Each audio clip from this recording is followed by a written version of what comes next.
Si Dieu est pour nous, qui sera contre nous?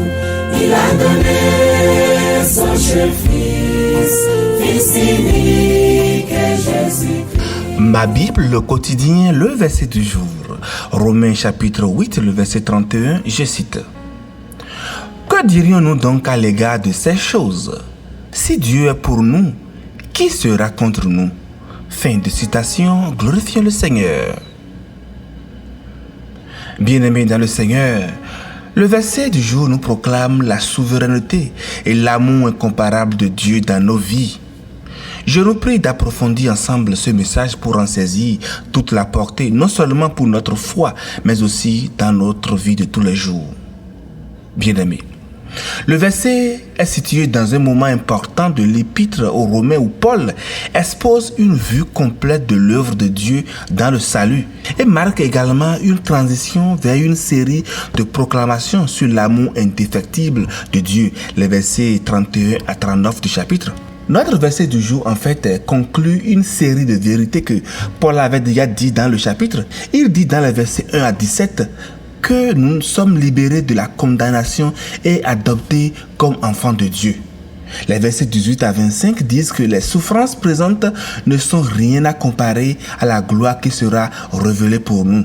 Et les versets 26 à 30 du chapitre montrent que le Saint-Esprit intercède pour nous et Dieu utilise toutes ces choses pour le bien de ceux qui l'aiment. Et quand Paul demande « Que dirons-nous donc à l'égard de ces choses ?» Ces choses, en fait, il fait référence à ces vérités profondes, notre salut, notre adoption divine, notre espoir dans les épreuves et la souveraineté de Dieu. C'est donc un résumé des bénédictions infinies que Dieu accorde à ceux qui sont en Christ.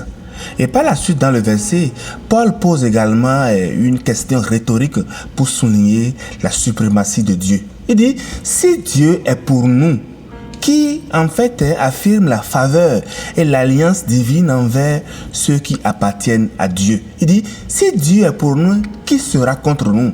Ce n'est pas une question qui attend forcément une réponse, mais c'est plutôt une proclamation de victoire. Aucun ennemi, aucune circonstance ne peut prévaloir contre ceux que Dieu protège. Cependant, bien-aimés, la promesse de Dieu ne nie pas la réalité des oppositions.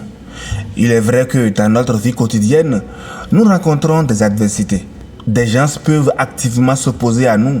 Des circonstances peuvent sembler écrasantes et parfois, il semble que ceux contre nous, en fait, aient le dessus. Mais c'est notre entendement, c'est de notre vue.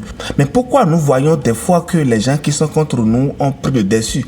Parce que des fois, être en Christ ne signifie pas être exempté de problèmes. Au contraire, Jésus lui-même a dit, dans le monde, vous aurez des tribulations. Dans Jean 16, le verset 33. Également, ce que Paul affirme ici, c'est qu'aucune opposition ne peut prévaloir face au dessein de Dieu. Les contre nous peuvent sembler l'emporter temporellement, mais ils ne peuvent jamais annuler les promesses divines, ni nous séparer de son amour.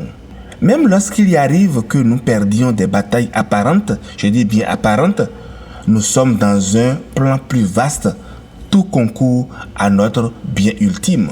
Donc dans le verset, si Dieu est pour nous, qui peut être contre nous, signifie que peu importe ce que disent ou font les autres, notre valeur est définie par Dieu. Vous êtes son enfant, aimé et choisi, sécurisé. Dieu combat pour nous. Cela ne signifie pas que nous n'avons pas à agir, mais que nous ne luttons jamais seuls. La puissance de Dieu opère au-delà de ce que nous voyons. Nos échecs, en fait, ne sont pas la fin. Même quand nous tombons ou perdions, Dieu transforme toujours ces situations pour accomplir son plan. Réfléchissez tout juste, bien-aimés, à une défaite, à une situation récente que vous avez vécue et que pour vous, vous vous sentez être déchu. Demandez plutôt à Dieu comment il veut l'utiliser pour votre croissance spirituelle. Bien-aimés, notre verset du jour est une proclamation triomphante de la fidélité et de l'amour de Dieu. Oui, il y a des oppositions dans ce monde, mais elles sont insignifiantes comparées à la puissance de Dieu. Gardez tout simplement cette vérité en tête. Vous êtes dans le camp de celui qui ne perd jamais. Bonne méditation et que votre semaine soit remplie de la paix et de la force du Seigneur. Alléluia chez vous.